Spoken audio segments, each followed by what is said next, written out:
Well, thank you very much for staying. I'm sure from the beam I'm sharing you can see that I'm excited that you stayed with us. It's time now for us to hit our big stories. But before we do, what have you drunk this morning? I'm thinking about water. And if it's water, you know it is life. Now, I am proffering for you Awake, which is premium purified water treated through a strict purification process to ensure that every bottle on the market refreshes you better. If you're thinking of sizes, we have the perfect ones for you. 330 and 500 ml. The kids, you can put it in their lunch boxes and they're good to go. If you want 750 ml, you're sorted. That's for the heavy drinkers. And 1.5 liters for those like me who always want more. But if you're thinking of something bigger for your office or your home, we have 19-liter jar bottles, ideal for such situations. All you must do now is drink Awake Purified Drinking Water wherever you go. So choose a bottle of Awake Purified Drinking Water today and get quality top-notch hydration. Awake Purified Drinking Water, one for life. For me, the most heartwarming aspect. For every bottle you buy, an amount is donated to the National Cardiothoracic Center. Look at everything that is going on. A lot of people can't afford that treatment. By buying Awake Purified Water, you donate a little bit into their kitty. It's another quality product by Kasapreko Company Limited. For bulk purchases, call 0262 351 251. Remember, this advert is FDA approved, and our guests are also ISO certified. Anyway, it's another morning, and we're talking about the Bank of Ghana, Occupy Bank of Ghana protest from yesterday, all the dynamics to do with it, the different facets of the conversation. Now, they have served notice, the NDC, that they are going to host or put together a series of these demonstrations, just as the Occupy Jolobi House demonstrators also said, we're going to do this in series. Interestingly, in the UK, there was a rendition of that. And it's something that I'm going to be looking at because I was disappointed that Papa Usu Ankoma, the High Commissioner, did not, in fact, it was so bad, he did not only refuse to interact with the Ghanaian citizens there, he laughed. And someone was telling him, it's a shame. Just speak to us. I mean, what would it do for you to speak to them? But anyway, we focus on the Occupy Bank of Ghana demonstration from yesterday and matters arising. Our guest this morning, ISO certified, of course, Murtala Mohammed, Member of Parliament, Tamale Central, and Bernard Mona, social activist. Bernard, can you hear me? Mr. Mona? Okay, all right. Bernard Mona will join us shortly. But we have in the studio Murtala Mohammed, Member of Parliament, Tamale Central. Wagwan. Everything cool? Everything crisp? Say Wagwan. Me day pon. You thought you would catch me today. Good to have you. I see you've been out and about. Were you a part of the demonstration yesterday? I was deeply part of it. You were deeply embedded in it. Before we get there, though, I did promise, and I'm going to deliver. I think it's the Finder newspaper. Is it the Finder newspaper? Kevin Prince Boateng admits to falsely endorsing Messi over Ronaldo for Barcelona move. Our very own KPB, Kevin Prince Boateng. He says back then when he endorsed Messi as the best in the world, it was just so he could get into the Barcelona team, which he did, which also tells you about the sort of propaganda that goes on. But he says he knows who the true great is. No, it means Barcelona is a very strong team. That he was so desperate. No, it means that propaganda is deep. He was so desperate to be in the Barcelona team. So he had to lie. For me, it discredits him. The fact that Messi indeed scored more goals in the Spanish league, the period Ronaldo joined the Spanish league, Messi scored more goals than him. I see. That is a fact. Look, I have been saying that for us to do a proper assessment. How about goal per match? Hold on. Have you looked at the goal per match ratio? For us to do proper assessment, let's be very candid. Messi was playing in Spain before Ronaldo came. No, that's not what I'm talking about. Forget of Messi when he was playing there before Ronaldo came. Ronaldo came to Real Madrid, played with Messi for 10 years. 10 years. They played what against... did they share between Hold on. They played against the same opponents. Messi won more the Champions League. Hold on. Messi won the league 7 times. Messi won the best player. Talk about the Champions Hold on. Why are you so... We are jittering. I'm not jittering. Forget of what Messi achieved before Ronaldo came and what Ronaldo achieved before he came. He came and played the same league with Messi. The same league, the same opponent, week in, week out. Did Cristiano Ronaldo I'm saying that week in, week out, and Messi won the league at least 7 times. And how many times did Hold win? I think 1 or 2 times. And Atletico If won memory 1. serves, it was about 3. Okay, 3. So Messi. And then the Copa del Rey. These are all matters that you are not even allowing me. You are looking at different teams. You started a battle. You started a battle. You are unwilling to let it proceed. I'm saying that. Proper assessment, forget of Champions League. Proper assessment is that they play the same league for 10 years. And out of the 10 years, competing for the same trophy. Okay. Messi won it at least 6 times. Hold on. No problem. Hold on. No problem. Won the best player at least 7 times. Won the European best player more than him. Scored more goals than him. And won World Cup. And so CR7 and CR7 left that league and still went and won it. And won what? He left the best player. Which best player? He left Spain and still got the goal. Where did he still got the goal? Where did he go and win? And the point is, hold on. He came back to Man U and won. You are not even getting your facts right. Hold on. He won it while he was in Man U. Listen. When he left, he never won. You've spoken about the league. Yes. The Champions League. They play the same league. The Champions League. Who won more? I'm talking of the same league. Which is bigger? The Champions League or the Spanish La Liga? You know the reason. But you're not answering the question. Which is bigger? Hold on. La Liga or the UEFA Champions League? The argument is not about Real Madrid and Barcelona. The argument is about Messi and Ronaldo. And I'm saying that the Champions League level. Will you listen to me? Barcelona's Messi was competing at the same time, wasn't he? Your viewing public won't be happy. Were they competing in the Champions League throughout the 10 years or not? I'm answering you. The argument is not about Real Madrid and Barcelona. The argument is about the individual players and what they have achieved. And I'm saying that, to be fair... So the Champions League is not an achievement. I'm coming. I'm saying that, to be fair, for you to assess the achievement of each of them, let's look at the league they played against the same opponent week in, week out. And I'm saying that in that league, Messi scored more goals than Ronaldo.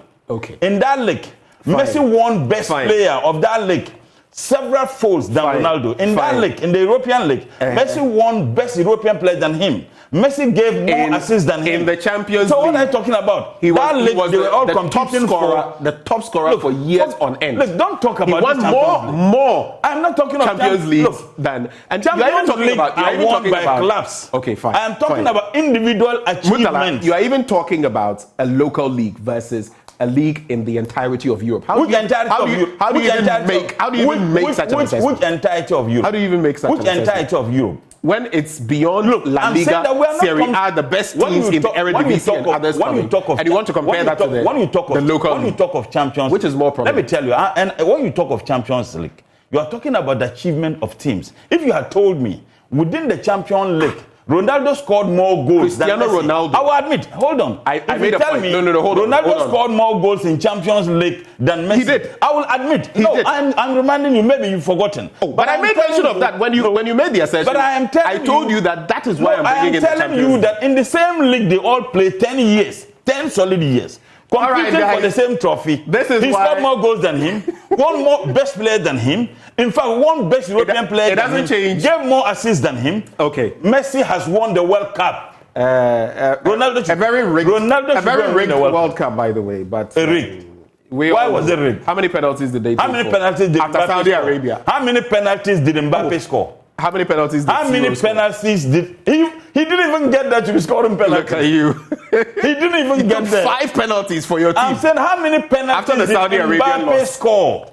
Mbappe, how many penalties? And you are trying to compare Mbappe with Messi. At the age of 24, it's not a sports show. At the age of 24, Messi had won Ballon d'Or. When it comes to sports, we usually do this. So he's an Arsenal fan, by the way, and yesterday they lost. Oh yeah, I support teams that play beautiful football. So it is not by accident that I support Arsenal, and my second team is Barcelona. Ayo, we'll continue this conversation. Else we'll get into sports throughout. Bernard Mona is a social activist. Man U was given a raw deal.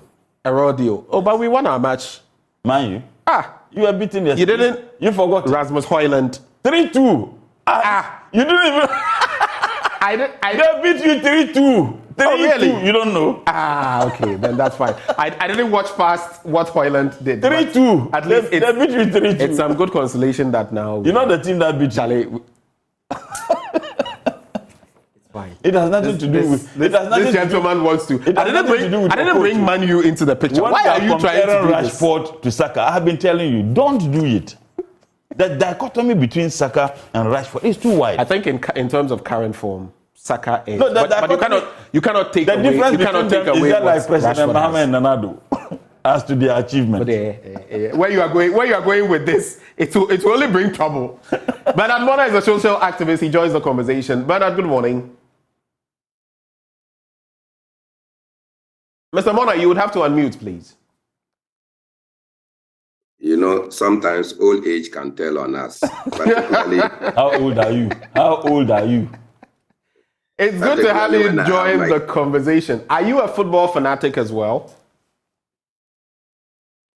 only to the extent that I love domestic football. Great. That's good to hear. And then also that if there is football, it cannot go beyond Mourinho. So Mourinho is my institution of football. Your all-time best. Yes, wherever Mourinho is. Some people will say that Pep has outdone him this time, but that's a conversation for another day. Today we are talking about the Occupy Bank of Ghana protest. I think I saw you there somewhere yesterday, right? Don't think I was there. You were in the thick of things. Okay, so in recent times, I've seen you participate in different demonstrations for different reasons. But I want to start off on this note, and I'll come to Murtala on the same note. Yesterday, the Member of Parliament for Medina, Francis Xavier Sosu, yes, he was peeved and he issued some invectives in Ghana. I'm sure you've seen that video. It's gone viral. What do you make of it? Even before we get into the purpose of the protest and everything. How do you feel about it? Because look, there's a paper this morning that says the Ghanaian publisher who voted for this dishonorable man. That's how they couch it. That's how they couched it, and they had to take out. But with what he did, do you concur with those who feel it was very un-MP-like? What's your take? If I have to be fair, I have not listened to it. It's gone Just to be viral. fair. You've not heard it. To be honest, you know, I was virtually in the thick of things. Murtala will tell you that from the beginning till the end, I never got my phone. And after the program, I had to do a number of programs, so much that I got home almost 10 p.m. Okay. And this morning when I woke up, I have not glanced through any headlines, but dealt with, what do we call it? Media interviews. Your producer or contact person will tell you that it took them a long time to be able to reach me on phone. So sincerely, I have not come across anything. Okay, so he used invectives, like I said, in Ghana. You know the usual things that would be said. I can't repeat them, but some have found them very distasteful. So since I guess you've not heard it. What was he trying to, if you can make inferences without probably using the precise He was words? basically saying piss poor governance and matters related to that. And then he used the invectives in there, which I cannot repeat on air. Well, you know, sometimes when common sense cannot, and you know that, as I have said repeatedly, that anytime anyone finds common sense in the market and is offered for sale, we should buy it for some of our officials of state. Because it appears that common sense doesn't exist any longer in the nomenclature of some of our institutions. And to the extent that you expect basic things to be done. Look, for instance, Kofi Wampa? His only crime to this nation was that the cedi to the dollar ratio was $1 to 4.2 Ghana cedis, and that inflation had reached 14.7%. All of us, and you can check the records, the literature abound. I was part of the people who raised our voices to hell, calling on President Mahama to sack the governor. And I was in Parliament when President Mahama came to deliver the State of the Nation address, and parliamentarians, particularly then opposition parliamentarians, were vociferous when he was speaking about the economy, and they told him to sack the governor. And his response was simple. You, Parliament, passed a law preventing me from sacking the governor. If you change the law, I will sack the governor. Dr. Wampa got the message and resigned. Today, take the common sense position and apply it. What would have been the situation today? Inflation is in excess of 40%. The depreciation of the cedi has gone beyond 5 cedis to the dollar. It is hovering around 12 to 13 cedis to the dollar.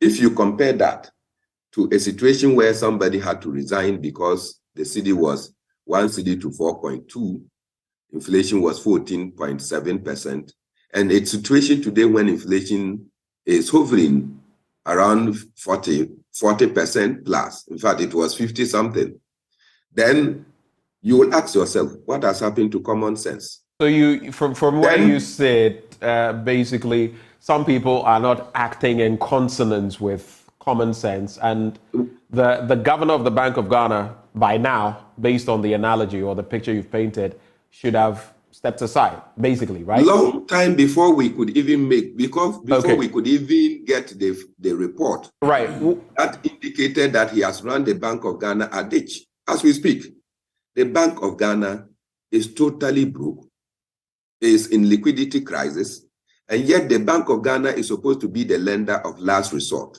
Do you now understand why NIB has been put on sale with over 900,000 workers, 900 workers, 900 workers to be laid off? Because the Bank of Ghana cannot function as a lender of last resort to redeem the National Investment Bank. But what is the crime of the National Investment Bank? Minister for Finance and the governor, and by extension President Akufo-Addo, compel the NIB to give loans to contractors, majority of whom are MPP contractors. These contractors, having performed their part of the bargain, the government has not been able to pay them. And because the government has not been able to pay the contractors are unable, right? The contractors are unable to meet their obligations to the bank. Then you turn around to say that the bank is insolvent. You want to sell it. If the Bank of Ghana could function and was not broke as a lender of last resort, it would have known that anytime government pays the contractors will pay the bank. Okay, I get the point you're making, but my question then is, does all of that substantiate what Francis Xavier Sosu said? And since you've not had the opportunity of listening to what he said, I think I'll just hold your horses. I'll come back to you because I see you're raring to go on the main matters for which the demonstration was held. Hold on for me. Let me come into the studio and interact with, you're a member of parliament, Tamale Central, and your colleague member of parliament rained those invectives. It's been trending on social media because some people feel the words were far too harsh. You can communicate without necessarily insulting, especially, it was grasping, it was grinding. What do you think? You have watched it, you have listened to it.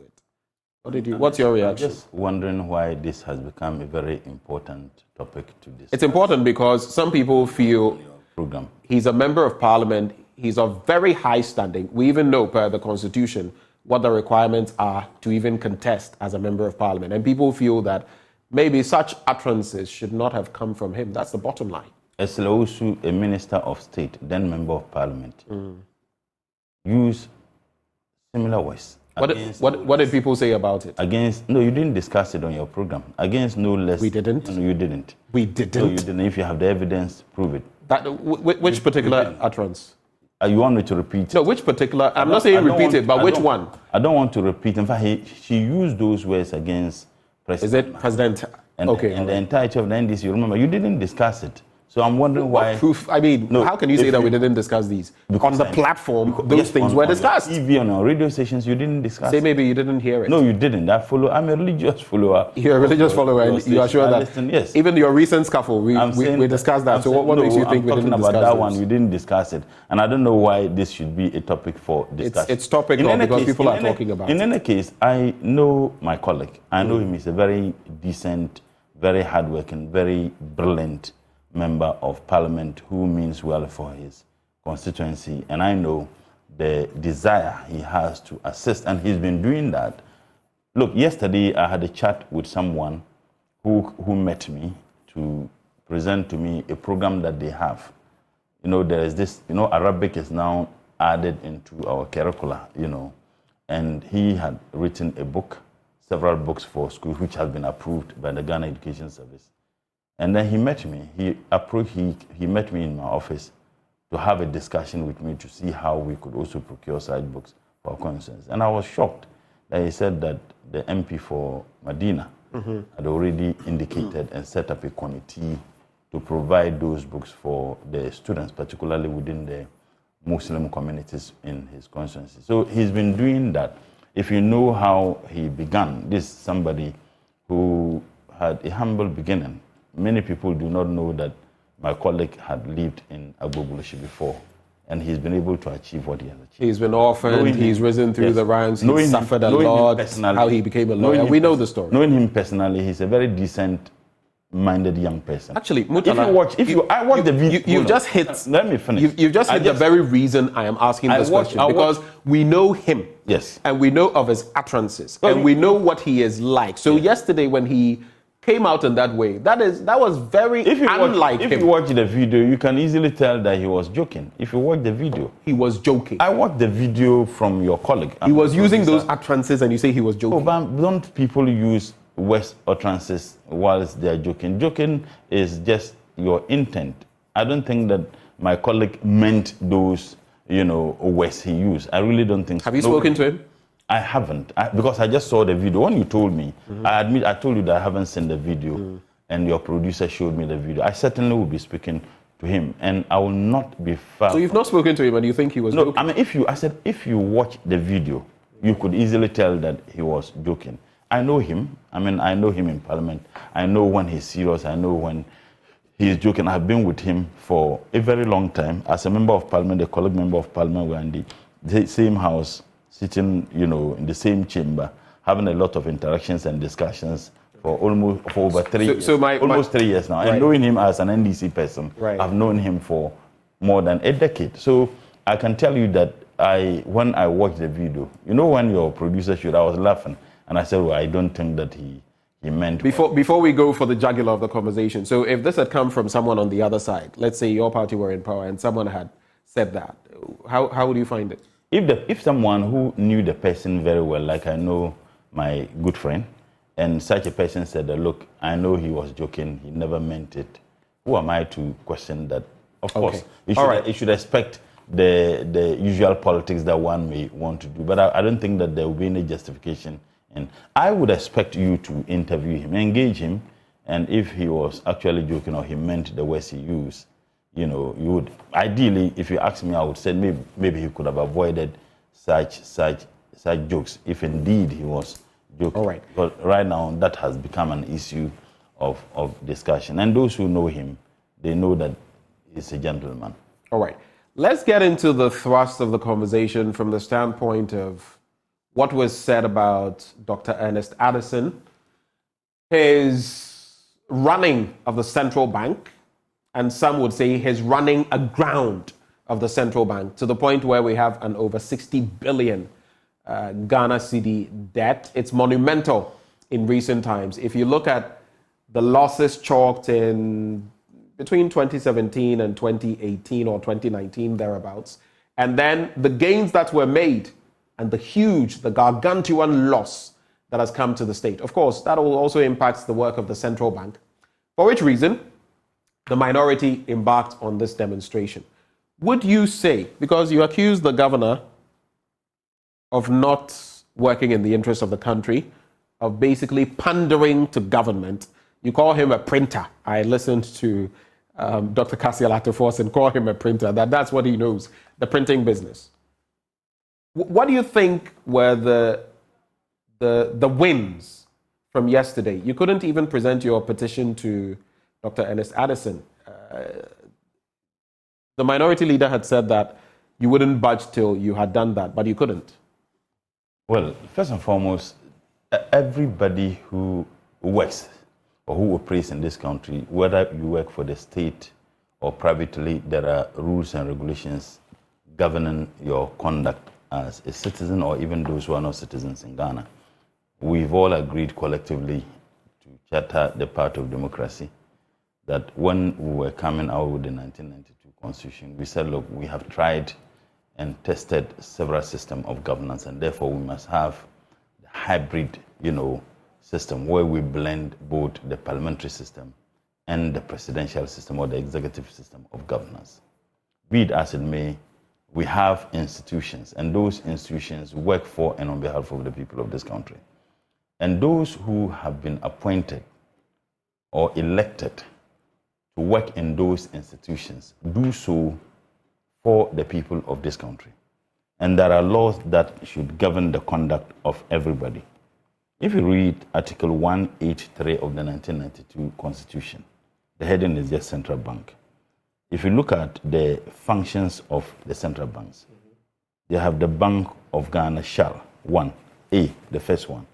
And lawyers will tell you that when you are looking at functions of an institution, it comes in an order of importance. The first one that comes says that A, promote and maintain the stability of the currency of Ghana, okay? And direct and regulate the currency system in the interest of the economic progress of Ghana. Promote and maintain the stability of the currency of Ghana.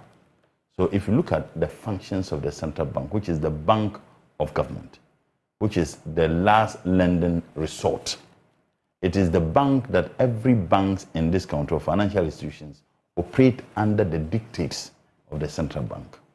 And if one of the most important functions of that bank is to promote and maintain the stability of the currency of Ghana, what it means is that any time that bank fails to honor or to live up to this expectation as captured in Article 183 of the 1992 Constitution, it means that those who man the affairs of the central bank positions will no longer be tenable.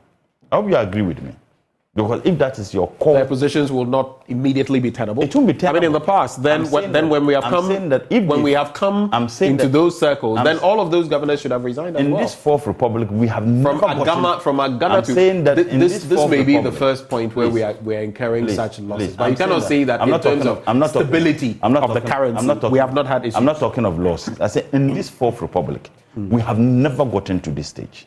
I'm not talking of the stability. Must we necessarily get to this point before you call for someone? I'm saying that we have never gotten to this stage. So the attempt to say that we have experienced this is utterly not true. We have never How not true? We have never gotten to the stage where we have to change $1 to the city up to 15 cities. And today, by your own media, it's about 11.60. We have never gotten to this stage. So I'm saying that that shows the difference. And two, we have never had a central bank that has incurred debt up to 60.8 billion. We have never had that. They'll tell you that is on the back of the exigencies and having to bail out. They should give us a break. There are exigencies. They were bailing out government. There are exigencies at any time. So you see, that is why you are supposed to be independent, that do not succumb to the pressure from the executive. And the person who is there, who says that, look, I succumb to the pressure from the executives by doing things that I ought not have done. It means that you are not independent and you are not fit to be there. But how independent have they been throughout the Fourth Republic? It doesn't mean... You, the politicians, are the same manipulative forces, are you not? It doesn't matter. The fact that some have failed to be independent does not mean we cannot be calling for this one to be independent. That is Our true. democracy is evolving. Our democracy is evolving to the extent that you expect them to do so. So I have started using the Constitution of the Republic of Ghana. The first function is that they must promote and maintain the stability of our currency. Okay. They didn't say stability of the economy. The stability of the economy certainly cannot be limited to just the governor of central bank. It is the responsibility of the Minister for Finance, the one who is in economic charge. management team. Economic money. I mean, what a team! A very useless team. Absolutely useless. Is that a fair? Absolutely useless. For example, it is useless. Within this IMF period, yes, we have gone to the IMF. There are certain benchmarks we should have met. They are trying to meet them and all Not of that. benchmark. Can you call them No, useless? not benchmark. The money we have borrowed and nothing to show. The monies we have borrowed, the indebtedness, the thievery, the stealing that is masterminded by those who live at the Flagstaff House. It is beyond corruption. If the Flagstaff House can criminally add $800 million, and I repeat, $800 million into a merry renegotiation deal, but for the vigilance of the NDC members in Parliament, that thing would have gone through, and that over $800 million would have been in someone's pocket. But I that think, document I think was somewhere prepared. Boakye Jako explained. But he said it. Yes, that happened. It doesn't still matter. at that time. But one thing he confirmed is that thing was done at the Flagstaff House. The over $800 million. I don't think specifically he mentions Flagstaff but House or Jubilee House. It But was- he it's mentions Flagstaff House. certain names. I'm saying, but where do they operate? The thing happened at the Flagstaff House. And mind you, the MPP won the elections at the back of series of allegations against the NDC, and Ameri was one. And when they came, renegotiating that deal, they criminally, supervised by the president and the vice president, to add over $800 million into that deal. Anybody who signs letters for and on behalf of the president, any letter he signs for which reason, it got to the Minister of Finance, and this criminal addition of $800 million to it is a thief. It's a thief. And let's call a spade a spade. So I'm where saying you that, sit, let let me just focus on the central bank. Let me just conclude on it. I am saying that central bank, that responsibility which the central bank governor and the central bank is supposed to honor to the people of this country, as stated in Article 183, has been completely violated. Now, let's look at even the project. You have a debt of 60.8 billion. Now, you see, that wouldn't be an issue. It's possible that central banks can incur debts. It's possible. But you see, when you are facing such challenges, at a time when you are expecting the people of this country to tighten their belts, you spend 131 million on vehicular maintenance. Why are they using Lamborghini, Chrysler, Rolls-Royce? Is that the vehicles they use? That they should spend $131 million a year to maintain those vehicles. 97 million on foreign and domestic travels. At a time when the president himself directed that all government appointees and ministers should cease from traveling except that which are very, very important. By the way, the president himself doesn't even honor his directives. And another thing, 357 million on banking supervision. Why? Are they supervising all the banks in Africa? Mind you, people are working within the central banks who are paid by the state to perform these functions. They have a duty to perform these functions. So if they have a duty to perform these functions and they are paid at the end of the month, yet they will go and spend extra 357 million. So I think I get your point. I'm concluding on one. No, just a second. I beg you. It's important because you are a media man. You've been concluding I want for a you to long time. sincerely tell me. I want you to sincerely tell me. Doesn't the Bank of Ghana has a public relations department? They do. Yet the Bank of Ghana claimed they spent $32 million. 32 million Ghana cedis on communication. Isn't that ridiculous? 257 million Ghana cedis and $2 million on gold watches. Gold watches.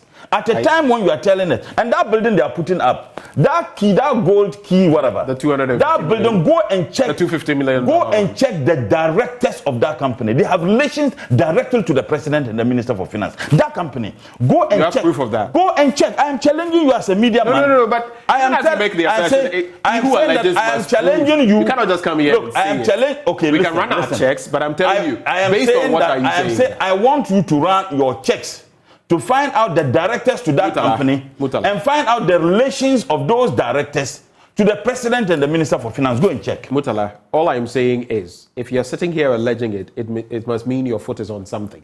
Do you know this for a fact? If a blind man says he will do you know this for a fact? If a blind man says he will throw stones at you, don't quote he's Proverbs. stepping on it. Don't quote Proverbs at me. Do you know this for a fact? I am saying that I have my information and I have no doubt whatsoever. You have your information. I have no doubt whatsoever. What's your source? Why must I tell you my source?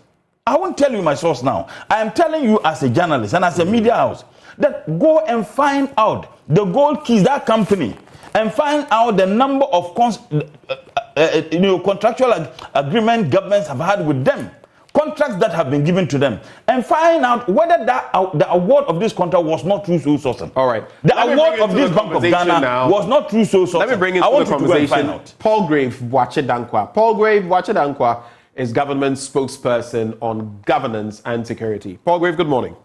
A very good morning to you, Benjamin, and to your studio guest. How are you doing? I hope you're well. Well, under the circumstances, I'm mourning my mom, but I'm doing very well. Mama Teresa. Yeah, Mama Teresa and my biological and your own mom as well. Gladys, very much. Yeah. Our condolences on both of them. I mean, very sad developments, and we condole with you. But this morning, it's pretty fiery up here in the studio because yesterday, I'm sure you are aware, there was the Occupy Bank of Ghana demonstration, the protest launched by the NDC. And I'm sure you've listened in and heard some of what Murtala has said about the central bank's poor, pathetic performance and how we've ended up here and why the chief architect, the governor himself, should step aside. What's your reaction? So, Benjamin, a very good morning to you and to my very good friend, Murtala Mohammed. We haven't met in a while. I think you are chopping, you are not asking of me.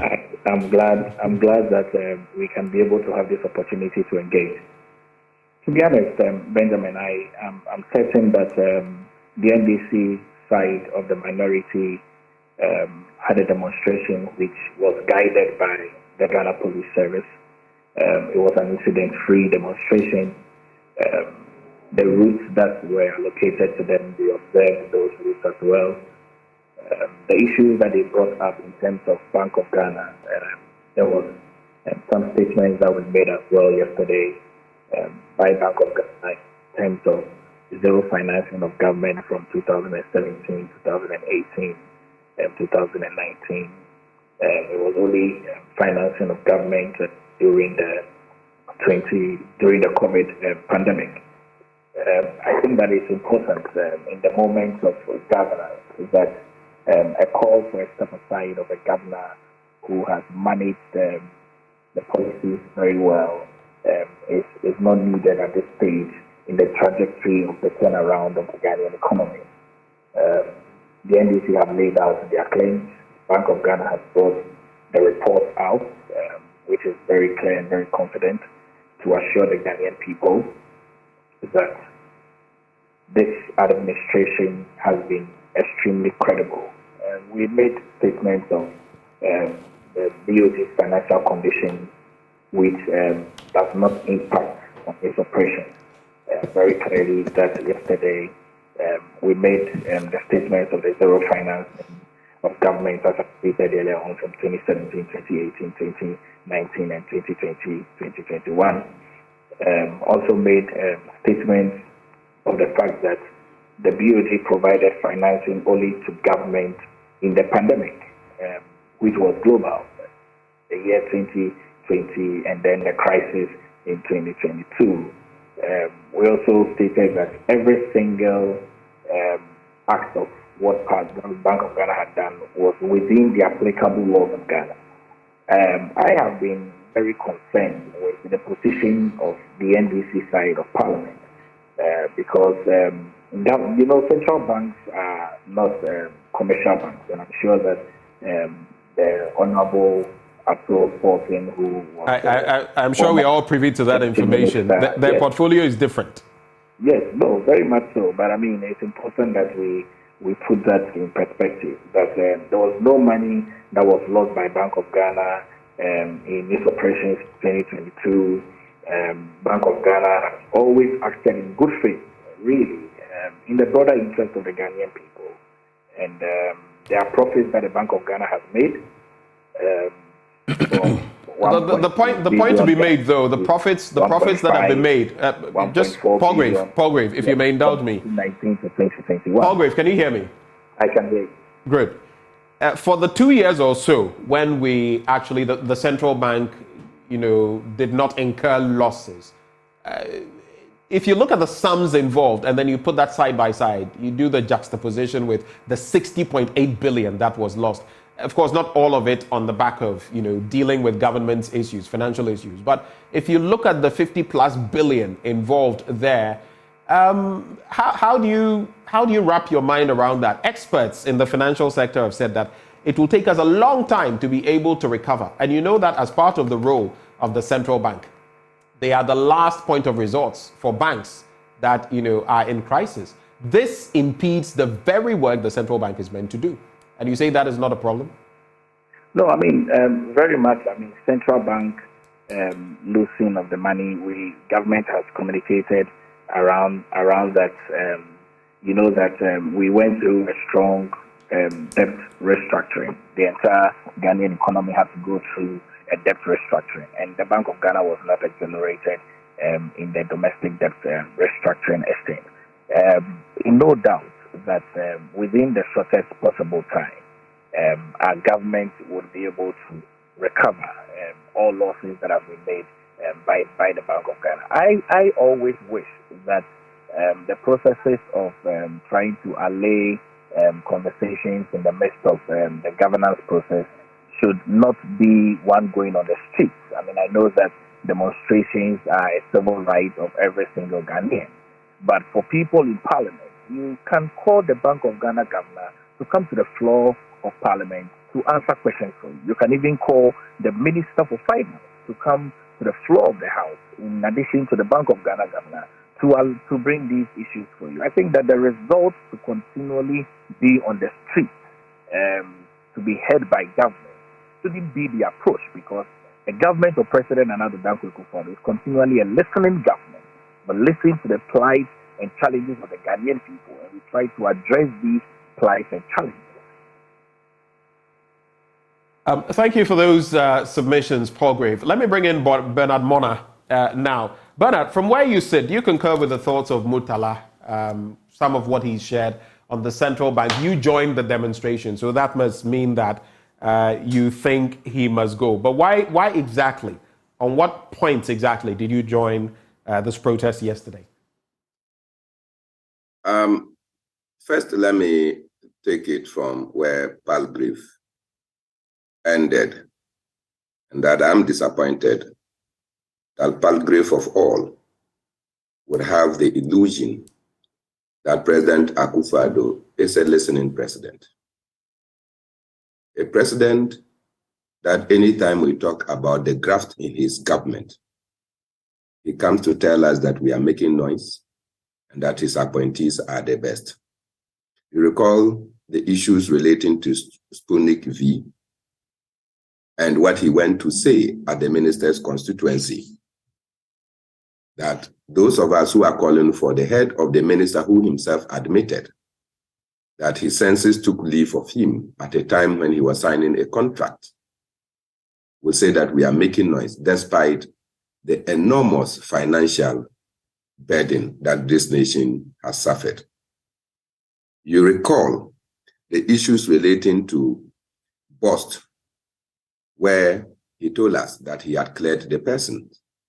You recall the issues relating to Australia visa scandal, where Pius Enam Ajide, as a deputy minister, was axed of office At the end of the day, the scandal still persists, but no culprit found. And yet the people who did this are appointees of government. The list of the many things that President Akufo-Addo will come and wash and really wash cannot be counted. So to have somebody, well, this is what he is paid for, so I can sympathize with him. In sympathizing with him, let me sympathize with my brother Palgrave on the loss of his mother. And then probably to assure him that when the date is certain and is not conflicting with any other thing, I will join in mourning his mother. But he should desist from wanting to come and throw such iron filings in the eyes of the people of Ghana. Obviously, as I started in my introduction, if Kofi Wampa could go because inflation was 14.7%, Kofi Wampa had to go because the cedi had depreciated 4.2 cedis to $1. Then there cannot be justification for Addison to continue to be in office when inflation is hovering around 13%, 13 cedis. Inflation is hovering over 40%. And the depreciation of the currency almost 13 Ghana cedis to $1. So it's around 11.6. Obviously, this could constitute the basis upon which a governor that is actually has any integrity should go. Beyond that, as I said, are you aware that about 900 workers of National Investment Bank are going to suffer job losses simply because the bank is having liquidity challenges? The Bank of Ghana is supposed to serve as the lender of last resort. So in crisis of this magnitude, the bank comes to the rescue of financial, investment, commercial, and development banks. The Bank of Ghana itself is in loss. It's trying to overcome its difficulties. So how will it act as a lender of last resort in this monumental crisis that other banks will find themselves? But like I said, the bank knows that NIB is owed by persons related and closer to President Akufo-Addo and his government. And the government owes these contractors. And that if 10 of such contractors were even paid and they make good their indebtedness to NIB, NIB will be solvent enough to be able to function. So why would the governor not support the bank to be on its feet in the hope that government, despite the fact that they owe, government will certainly pay and NIB will be resuscitated? We are going to suffer job losses. Such a person is not competent to be a governor in any jurisdiction. The second point you want to make, I think that Murtala highlighted, that look, if you have a negative equity of 55%, 55 billion, what that simply tells you is that, look, you have run down your reserves and your country finances are in negatives. What the governor would want to do in situations of financial difficulties is that they are going to print more money. When you print more money, then it means that you have lots of money chasing limited goods and services in your economy. That will lead to further inflation. See, your incomes have not increased for the last 2 years. And so when you have inflation and prices of goods and services rising, when you match that with your stagnant and midget income, Massa, your cost of living is escalating by the day. And so for you, that is enough reason for the central bank's governor to step aside. Some have said that in the circumstances, he rather need to stay put, as they have been there, done that, with the institutional memory to get us out of where we are. Do you disagree? Oh, there were people before him. If Kofi Wampa went, did the bank collapse after Kofi Wampa went? Interesting. If Dr. Nasser went, you remember, Dr. Nasser was there. He was compelled to leave office, and Addison took over. Institutional memory was of no significance at that time. What has happened to the cliche we have the men? Interesting point you make. Hold for me, Bernard. And Palgrave, if you're with me, I'll give you ample opportunity to respond to these. I know that Murtala will have to take leave of us at some point. But what are your concluding remarks in terms of what this has really gained? I reiterate, the governor did not receive your petition. You had actually mentioned yesterday that, per what I had heard from the minority leader, that you would not budge until you had presented it to the governor. You could not do that. Well, what then is the next step? The series of demonstrations? Is that what is going to change the situation? We're profoundly disrespected. Profoundly disrespected. This morning, just indulge me. Dr. Kwame Asah-Asante said something, and I feel it makes sense. You're basically saying you're not doing your job well, you are incompetent and all of that, and you want the very person you're accusing to accept your petition. It's like saying, indeed, I am not, and I am going to step aside. Why not present it to the appointing authority at the Jubilee House, the president? Where my prof got it wrong is that it is not just any group of persons. This is Parliament of Ghana, the people's representatives. The governor of Bank of Ghana is there working for us. And therefore, if even we accuse him, which is justified, of not living up to expectation, the least he could do was to have asked his deputy ministers, deputy governors, to come for the petition. Instead, he brought chief watchman. He brought the chief watchman at the Bank of Ghana. I think. Oh, but security person is watchman. That's a fact. He's a security person. But why? He's in charge of security. What is the difference between that and? I mean, are we disrespecting? No. I think we have gone past. I feel you are being sarcastic. And I don't think. How do you feel that way? Address him, but that's not his title, is it? I feel you have a motive. But that is not his title. I feel you have. Why? Is that the person's title? What is the difference between? Title? What is the difference between security man and a watchman? Why are you I'm asking intentionally? you. No. Why are you intentionally using that word? What is the difference when that was not what was used in the person's portfolio? If you see it in derogatory terms, I haven't. I don't see it that way. I have very good friends whose educations were paid by watchmen, and I respect that. Go ahead. I'm saying that you do not do that, with all due respect. The least he could do. Look, Mona just mentioned Dr. Nash, who did fantastically well, and under his leadership, the city never got to 4 cities. And he granted interviews to you people anytime you wanted him. Sometimes he came into your studios. That is how those whose comfort are ensured by our taxes are supposed to behave. We petitioned against the governor of Bank of Ghana. We came there, and you feel that the chief watchman should come and attend to us. Absolutely disrespectful.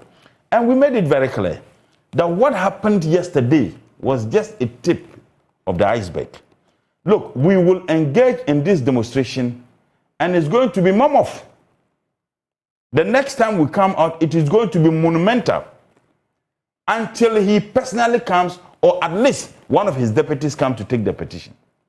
Why? Regardless of how you feel about how people express their sentiments and convictions about your administration, your comfort is ensured by the people we represent. So it is not just about, that's why I disagree with my Professor Dr. Kwame Asah-Asante. I disagree with him because we are not just any group of persons. We are talking about Parliament. Look, until the governor or maybe a deputy receives you continue with absolutely. this. Parliament has the capacity to invite the governor of Bank of Ghana to Parliament. We have the capacity. Which is what Paul Grave was saying you should be doing. No, why? We have also chosen to do what we did, and Article 21, Clause 1 of the 1992 Constitution gives us the right to do so. And contrary to the view that is being held by many, it is not that you must use it as last resort. You can decide to use demonstration as your first resort. You can decide to use demonstration as the first step to ensure that your concerns are addressed. So you think petitioning the president will achieve nothing? I mean, when a fish is going to rot, the rotting starts from the head. I told you the thievery starts from the presidency. The corruption, everything starts from the presidency. So what do you expect others to do? I have just read to you what Article 183 of the 1992 Constitution says. That the most important function, as a matter of fact, the first function of the Central Bank of Ghana or the Central Bank is to promote our currency and ensure its stability. Now, this man has not been able to do that. That is enough to get him out. Okay, so now, if you're corroborating the point, but Admona makes that the exchange rate at the time, and we're talking about the dollar, stood at around 4 cedis, 20 pesos. And which one? And you look at where? He was referring to It Dr. never Wampa. got it never got to even 4 cedis under Dr. Nash. Please, I'm merely quoting what Bernard Bona says. No, but and it then came you look at inflation, an inflationary rate of around 14%. Okay, and then you look at the current situation, then you realize that things have really got out of hand. But he is saying that if Dr. Wampa stepped aside based on this, that's the point he makes, then this is many times more, including the losses that have been incurred, and that is the reason for which the central bank's governor ought to go. This man will said the belligerence. Look, I have told you, if I were him, I would just resign. Or but you're not. Or the president. But you're not. Of course. And he if deciding the chief he's comes staying home, on. If the chief comes home with weird haircut, what do you expect his subjects to do? They'll go and do tapejo. If you have a president who says that those of you who are calling for certain reshuffles to be done or for certain individuals to be changed, if you are doing so because you don't have jobs. Didn't the president tell us that? Because we don't have jobs, including civil society organizations who made those calls. So the president is unwilling to have any changes. He's unwilling to let this man to go. Dr. Nash was forced out. All right. So before that's what they did. Before you move on, what is the end game? Just give me the end game. The end game is that this is just the tip of an iceberg. We are going to embark on series of demonstrations. When is the next one? And in fact, the next one is going to be huge. When is the next one? And if they don't take time, it will be. Do you have an inkling? Do you have an idea when it's? Well, I don't think that I'll sit on this program to say what the next moves is. If you listen to the minority leader, he said yesterday that we shall be meeting as a caucus, and we shall take a decision as to when the next demonstration is going to be. But I can say that it may not be long. We would embark on this demonstration. Our taxes ensures the comfort of Dr. Addison. Our taxes ensures the comfort of the 2 incompetent deputies who are working with him. And therefore, when we gave him that reverence, by not even inviting him to come to Parliament, expressing our constitutional right to demonstrate, we got there, we were expecting him to come to pick it. They refused to come. We had to walk to the premises of the Bank of Ghana, only for him to ask the chief watchman to come and attend to us is completely unacceptable. My constituency chairman just sent me a text. He's a diehard Man U fan. He sent me a text. It's just like you, that but Arsenal was also beaten. I agree. We were beaten 2-1. I can't believe you. Jack Zom says, honestly, though the NDC may have performed better than the MPP overall, however, both have underperformed. Let me. The dollar. We didn't take the dollar. You've had your bite. I just knew you were tempted. How did we underperform? Ensnared by that. No, this attempt of all politicians, we are not the same. Okay, the attempt to say that. Let me bring in Paul Grave. We are not the same. Thank you so much. And Paul Grave says that you have a listening. Even Paul Grave doesn't listen to you. This guy has suffered for this party. This guy he doesn't even have an office, yet he's supposed to be. I don't hear Paul Grave. I don't hear Paul Grave complaining. Paul Grave is driving his own. I don't hear Paul Grave. This guy has suffered for this party. One of the most decent and intelligent communicators. He is the government spokesperson on security and governance. Security and governance. Ask him whether they even gave him an office, and ask him how much they pay him. Ask him.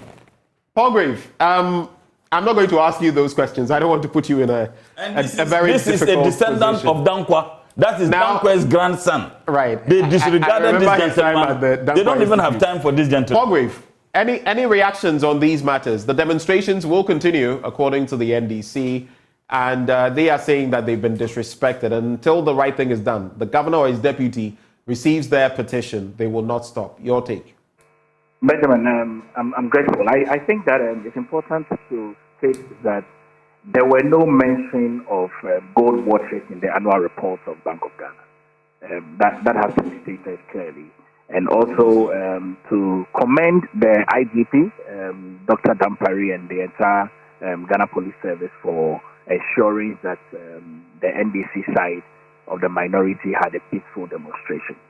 I will state that it's important that the NDC side of minority in Parliament does not try to turn their intellectual opportunity to enact laws and make sure that systems are working in the country to go into the streets. I mean, I'm glad that My friend Mutala alluded to the fact that they can invite the Bank of Ghana governor to the floor of the House. And I think that would be a better result for them to take.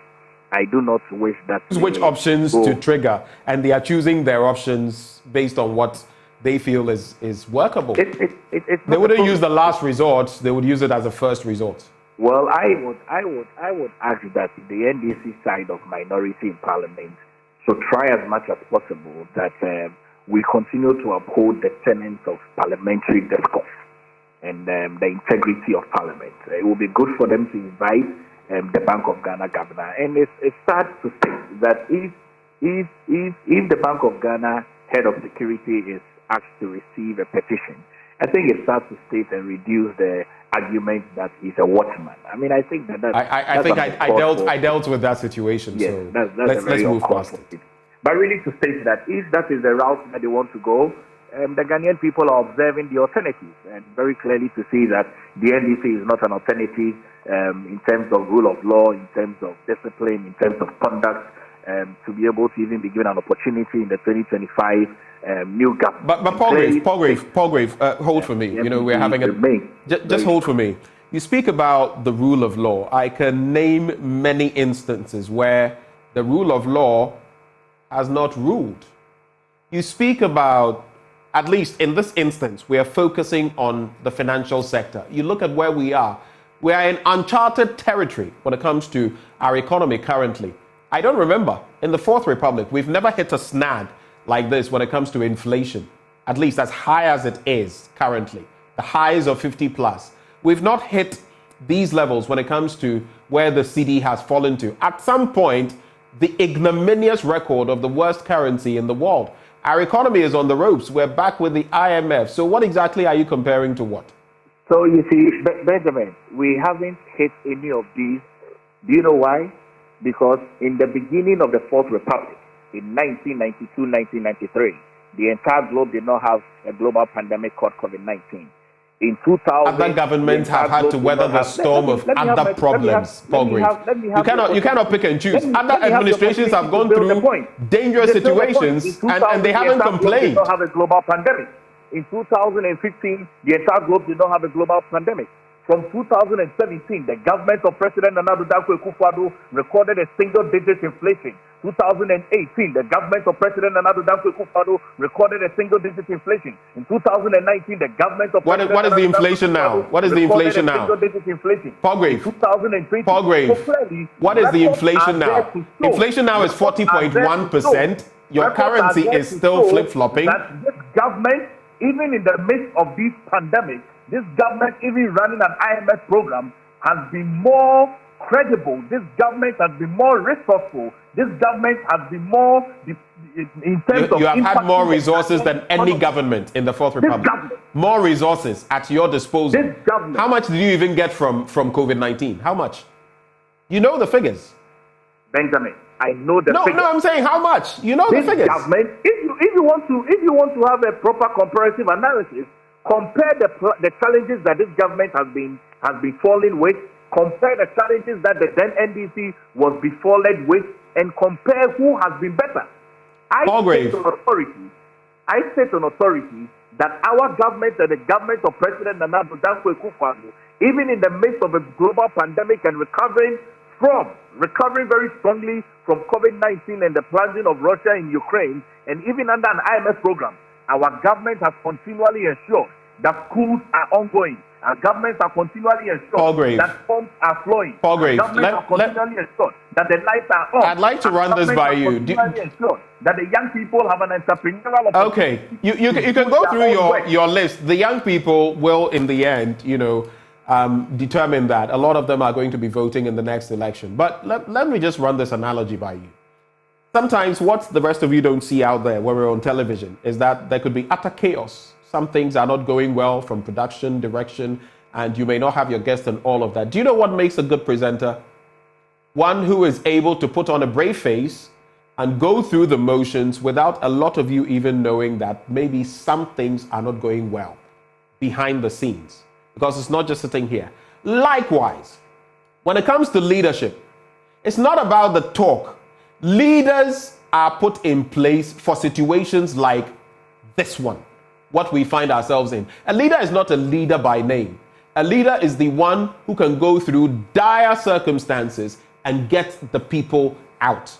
That is why the Roosevelts and the others are celebrated today, because of what they went through. So if you tell me that you are supposed to be a leader and there's a crisis, and because of that crisis you are no longer performing, then you are basically saying we don't have those leaders. The jury is out there for the Ghanaian people to know. And I tell you of the truth. In the midst of the challenges that we have been betrothed with as a Ghanaian people, our government has won that brave and confident faith to wake up every single day to make sure that we make this economy thrive stronger and stronger. And I think that if we have a bigger opportunity and more time, we would expand on the work that we have done, even after the pandemic, for the Ghanaian people to see how bold and how courageous our government has been in the midst of these leadership hurdles that we have had.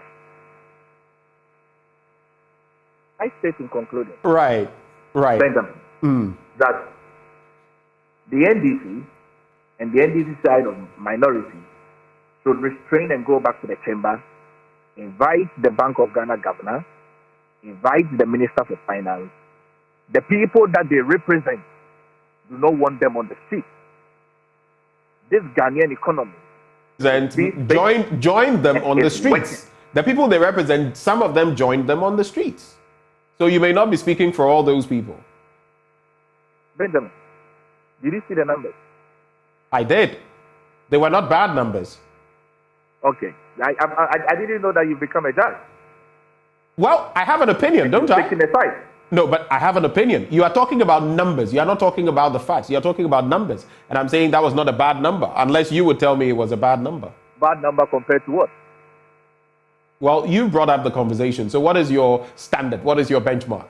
No, you said that the and since you want to go there, Paul Grave, let me just say this. Since you want to go there, let me just say this. If one Ghanaian of the minority, Paul Grave, who represent thousands, our Constitution 21 says it gives the right to people to demonstrate. If all people or many people feel a certain sentiment, but only one person puts up a placard and goes somewhere and demonstrates, that one Ghanaian voice, opinion counts.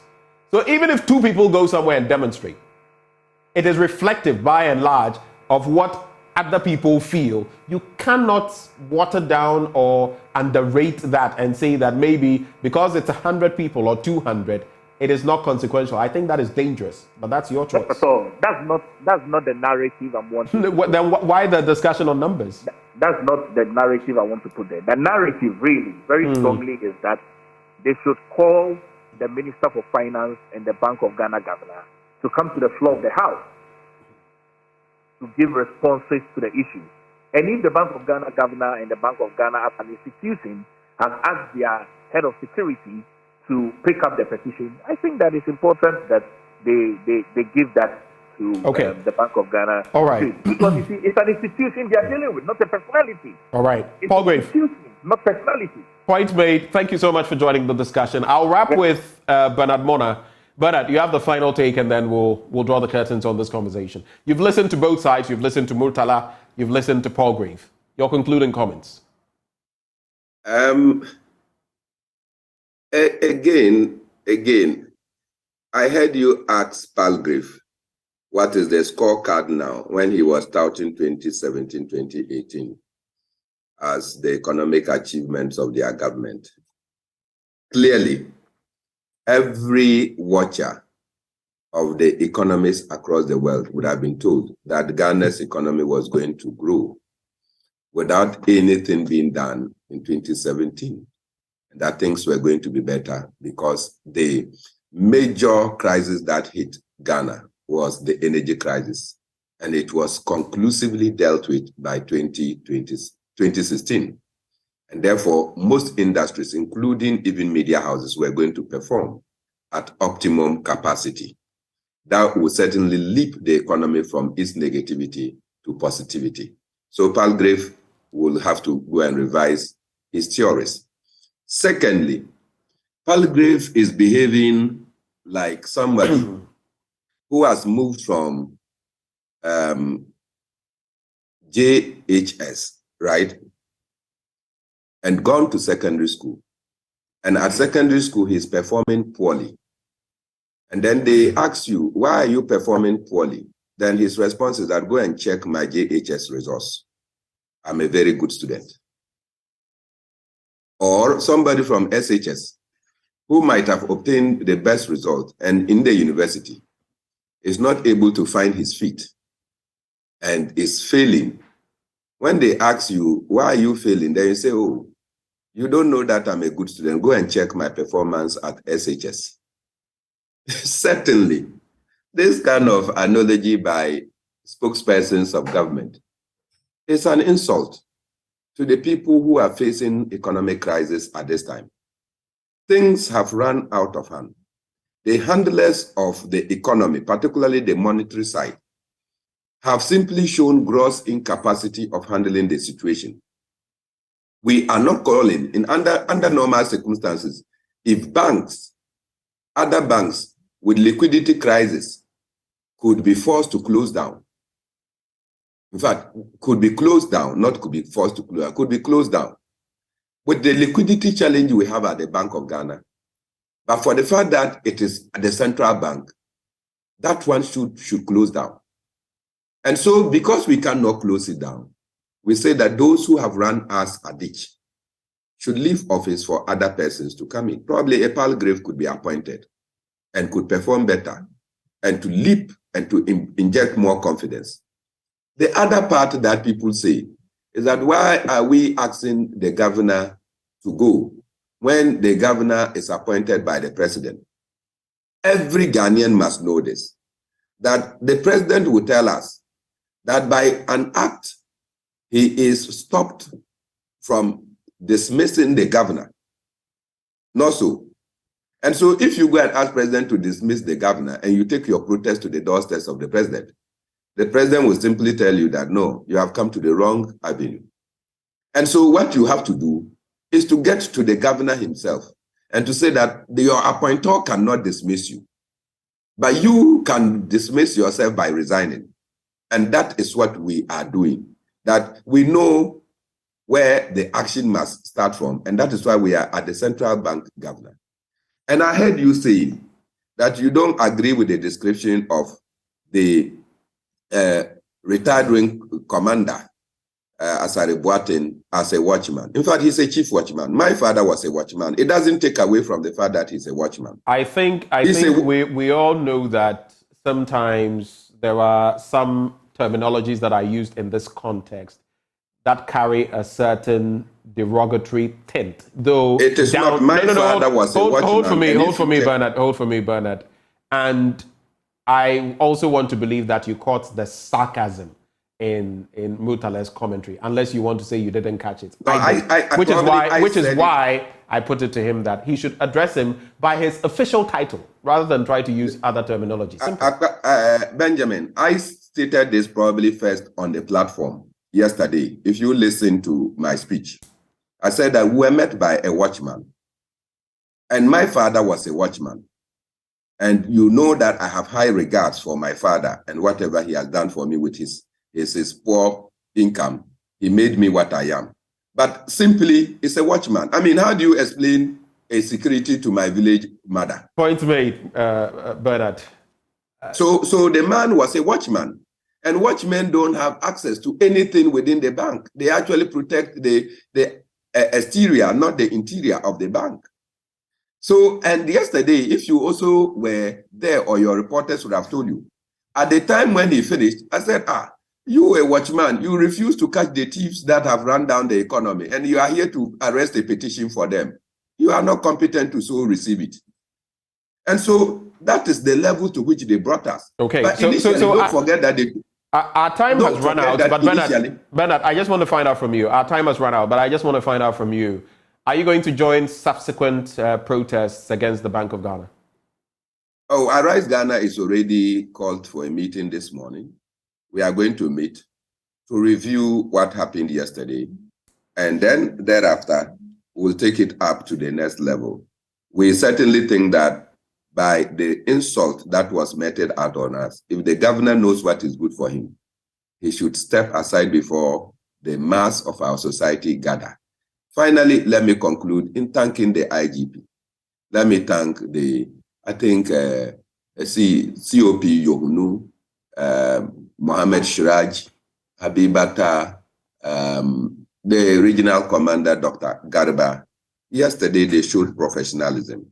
There were instances that I personally encountered where protesters would not agree that the road should be barricaded. They wanted to search further, and the police stood because that was the route we did. And then the insults and verbal abuses. In one instance, I had to go and meet Mahama Yarga at the place trying to control the people, join them in singing and told them that let's turn the direction that the police said we should turn, because our ultimate aim was to get to the Bank of Ghana and not to start at the Adabraka intersection. So we're wasting time. Right. So clearly yesterday, professionalism was at play and we commend them. And so anytime the Ghana Police Service does something positive, trust us. All right. We want to see our democracy mature. Right. But we will not allow anybody to come and beat us in our attempt to secure the maturation of our democracy. Thank you, This time around, if you beat us, we'll beat your children. If they beat you, you beat their children. Certainly. I don't know what that means. If you beat us unjustly, we will beat your children. How do you mean? Why? Our children go to school with their children, so we know each other. We live in the same community. So if you choose to beat us unjustly, don't think that we'll leave it there. Admona, let's hang it here, please. No beating on the AM show. But Admona is a social activist. He got me laughing there. Murtala Mohammed joined the conversation earlier. He's Member of Parliament for Tamale Central. We also had joining the conversation government's spokesperson on governance and security, Palgrave Wachedankwa. Once more, our condolences to you on the loss of your mother. Well, stay with us on the AM show. We still have a lot coming your way. Of course, we know of the Love FM Habitat Fair in Kumasi. Well, one of those aiding us to bring that to you is the Republic Bank. Today, we're going to be talking about the ultra low interest on city mortgages. You're thinking of owning your own home, right? You don't want to miss that conversation. And guess who? Yes, Bernice Abu Lansa is on hand. She's up next on the AM show.